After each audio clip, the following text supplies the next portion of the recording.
There are conversations happening right now, in living rooms, classrooms, therapists' offices, government hearings, and you've probably had this conversation in your own mind.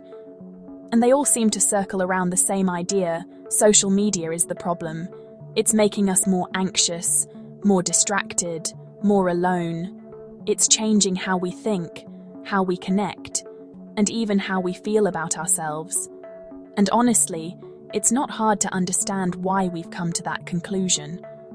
When you look around at rising anxiety, teenagers struggling with their sense of self-worth, and people feeling deeply isolated despite being constantly connected, it's almost instinctive to look at the phone in our hand and feel like, this is the problem. But what if that's not the full story? What if the explanation we've accepted is only part of something much more complex? What if social media isn't the root of the problem, but a mirror, reflecting something deeper we haven't fully understood yet? And if that's even partially true, what does that change about how we respond to it? Because this video isn't about defending social media, and it's not about dismissing the very real ways it can affect us. It's about slowing down just enough to look at both sides honestly. Because the truth and what we do with it might be more nuanced than the headlines suggest. And if you stay with me, we'll explore not just what's shaping your experience, but how emotional intelligence can help you navigate it, no matter where you currently stand on social media. Let's start with the concerns around social media, because they are real and they deserve to be taken seriously. Over the last decade, researchers began noticing something difficult to ignore. Rates of anxiety, loneliness, and low self-worth, especially among younger people, started rising around the same time smartphones and social platforms became a part of everyday life. That timing isn't meaningless, and when you begin to look at why that might be happening, it starts to make psychological sense. Because if you slow down and really look at what social media is at its core, it's a constant stream of other people's best moments, their most confident opinions, their most carefully presented versions of themselves, delivered to you in an endless loop at any hour, on demand. No generation before ours has ever had to navigate that. We are wired for comparison. That's not a flaw. It's a deeply rooted human instinct. But we were never designed to compare ourselves to hundreds of people all at once, every single day. Then there's the way these platforms are built. The algorithms aren't designed for your well-being, they are designed for engagement. And what tends to drive the most engagement? Emotionally charged content. Outrage, fear, envy, controversy. You are not passively browsing a neutral space. You're moving through a system that has been specifically engineered to keep you activated, reactive, and coming back. And if you're honest, you've probably felt that. The scroll that starts as a few minutes and quietly turns into 45. The post you overthought for an hour. The comment that ruined your day. That subtle feeling after closing the app that you don't feel quite as good as when you opened it. These aren't isolated experiences. They're widely shared. And when so many people start to recognize the same patterns, it usually points to something real. So yes, there is a legitimate conversation to be had about the impact social media can have on our inner lives. But it may not be the whole picture. When something feels wrong at a societal level, the human mind looks for a clear cause, someone to blame, somewhere to direct frustration, something that makes it all feel simpler. And social media fits that role almost perfectly. It's visible, it's everywhere, and it's deeply intertwined with how we think, relate, and present ourselves. But here's where it gets more complicated, because when researchers dig a little deeper, the story isn't as clean as the headlines suggest. Most of the studies linking social media to anxiety and depression are showing a correlation, meaning the two appear together. But what often gets left out is this: correlation doesn't tell us which came first, or whether one actually caused the other. In some cases, researchers have found that people who are already struggling with anxiety or loneliness are more likely to use social media heavily.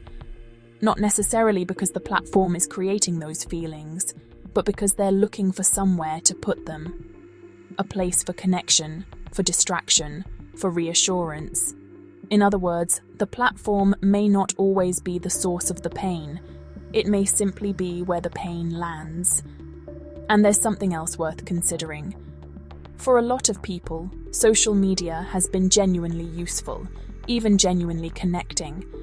Think about someone going through a difficult stage of life who finds a community of people who understand exactly what they're experiencing. Or someone in a remote place who suddenly has access to conversations, ideas and perspectives they never would have encountered otherwise.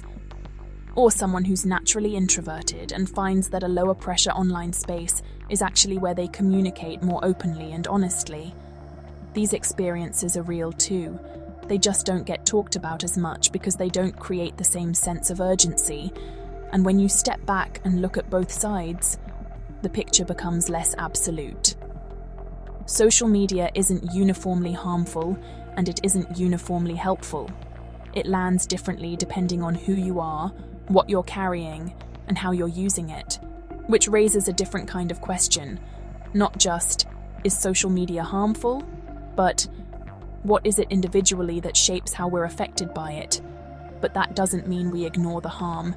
It just means the picture is more complicated than the narrative we've been handed. And it raises a different set of questions.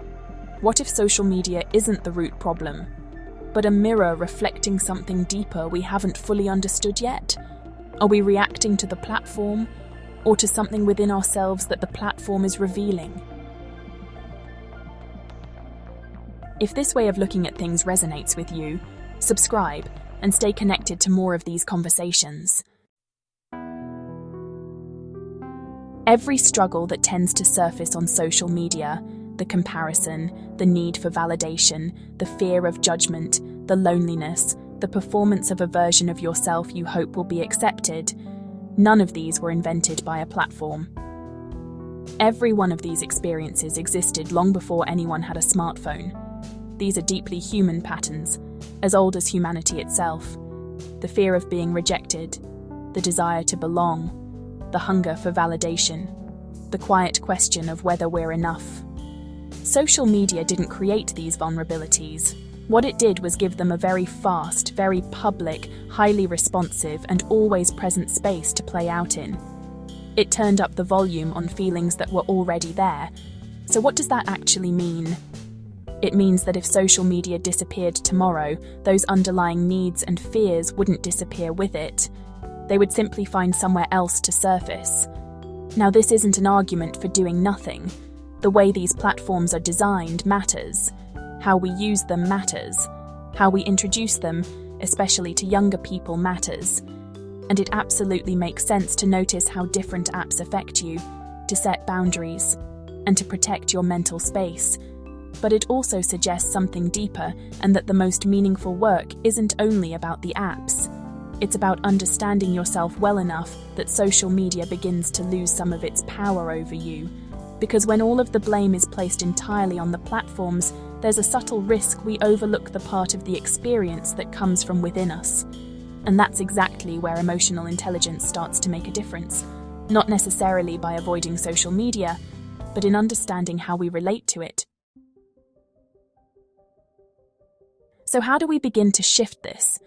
Not all at once, but in small, intentional ways.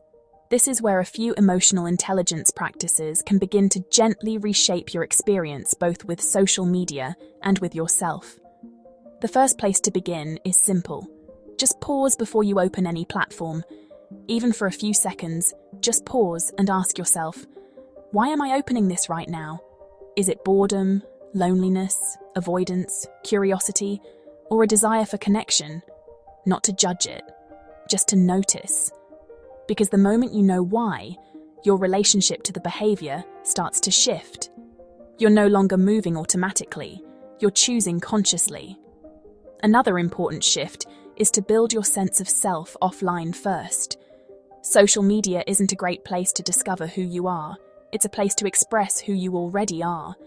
And if your sense of self is being shaped primarily by how others respond to you online, that's not a failure, it's a signal, a signal that there's a part of you that might need more of your attention offline. Things like journaling, creative work, time in nature, meaningful conversations, supportive relationships. These are the places where a more stable sense of self begins to form, and it's something no amount of validation online can replace.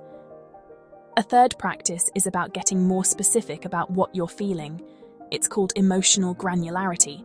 Instead of just, I feel bad, you begin to notice, I feel frustrated, or I feel stressed. Research shows that this kind of clarity makes emotions easier to understand and regulate, because when everything is just bad, it feels overwhelming.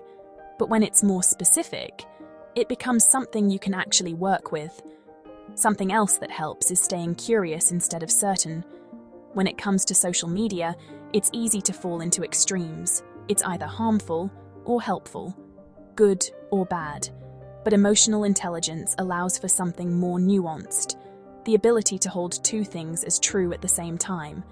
Yes, social media can be harmful, and yes, social media can also be meaningful.